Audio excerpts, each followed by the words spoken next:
Hello, sports fan. This is Stephen Hill for Sports Choice Plus. I'm bringing you a very special breakdown. Is college basketball that bad? Before I get right into that, I want to make sure that you're subscribed to the YouTube channel so you get all the updates and all the breakdowns. Without further ado, let's get right into it. I'm not going to waste your time, guys. Looking at this past championship season, UConn Huskies, congratulations. You did beat Purdue Boilermakers to be the national championships once again and repeat.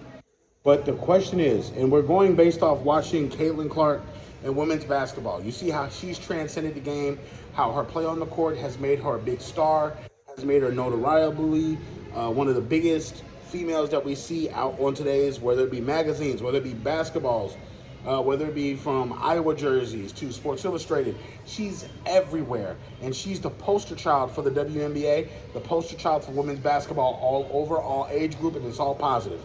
But where is that for the men's side?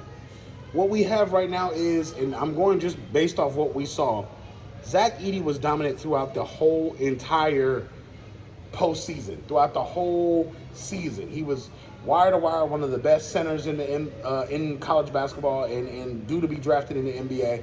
But he's not even projected as a number one pick overall.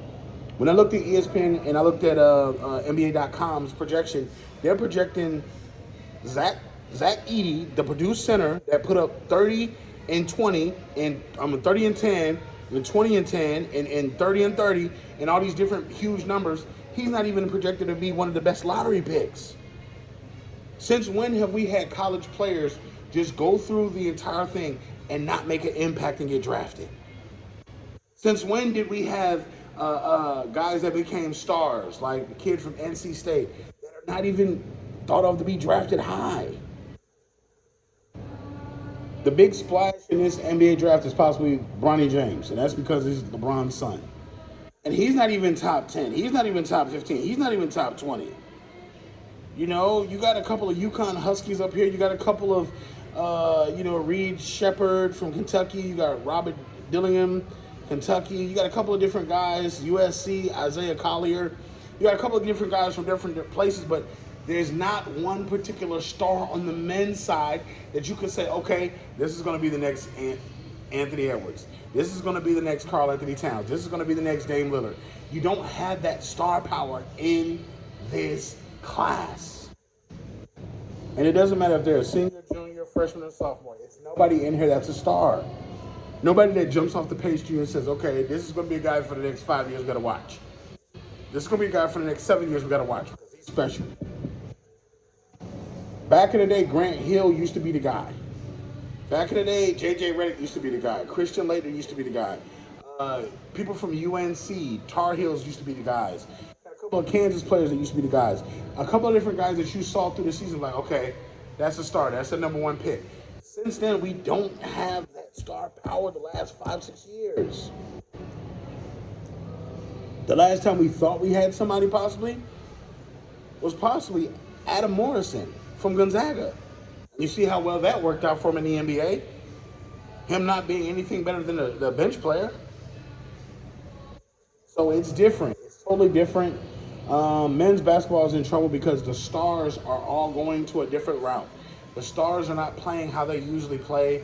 With NIL money everywhere, you got all these teams spread out, all these talents spread out. So your smaller schools have a chance to do this and that, and they're pulling away bigger players. And you don't have guys staying in school as long. Now you have talented freshman teams that are getting beat by Princeton's. You're getting beat by Seton Halls. You're getting beat by Creighton's. You're getting beat a lot of these teams that have third and fourth year seniors or juniors, and they played together for 3 or 4 years. So when it comes crunch time, you got all these All-Americans from McDonald's. You got all these All-Americans from ABCD camp. You got all these All-Americans from Adidas camps and things like this, but they can't play together in a single tournament because they don't realize the special chance that they have to make a championship run. You got 4 or 5 All-Americans, top 100, all on the same team that can't get out in the first round. Losing to guys that probably won't make it to the NBA. Probably guys that won't even get invited to the combine. But they knocked down 7 threes on that one day. But they boxed out and got 20 offensive rebounds that day. They beat you in transition by 20-plus points that day. So it just goes to show you, a lot of what we thought we saw, did we really see it? As dominant as Zach was throughout the whole entire playoffs, Even in the conference finals, I mean, even in the championship game, he did what he wanted against UConn. They let him do it, but they didn't let nobody else do what they wanted to do. So it was basically 1-on-5. And that's tough because there's a lot of different talented guys in this league. I think Zach is really talented. I want to see him go a little bit higher because I feel like he has potential to do something. But when it's all said and done, you have to keep in mind and watch the talent pool because this talent pool is different. You may have a couple of late bloomers. Wherever Bronny goes, keep in mind, LeBron may follow. So it's a couple of different things that's going on here. So I'd like to think that college basketball is dead. With the announcement of NIL deals, with the announcement of different things that go on, I think college basketball has reached its peak. You're starting to look over and you see Caitlin Clark doing things. Juju Watkins doing things. You're starting to see these women's stars, Angel Reese, pop up. And all of a sudden, they're doing better numbers than the men's game.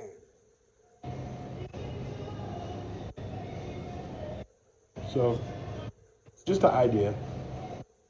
But when it's all said and done, it's a shame that Zach Edey has been listed as almost basically outside the lottery after his dominant performances, where he carried his team game after game after game. When he was in foul trouble, carried his team. He did everything he needed to do. So get in the comment section below. Tell me what you think. Do you feel like the days of college basketball being great are over? Do you feel like it's overrated? Do you feel like you have stars there? Let me know in the comment section. Definitely check it out. We'll see you on the next video.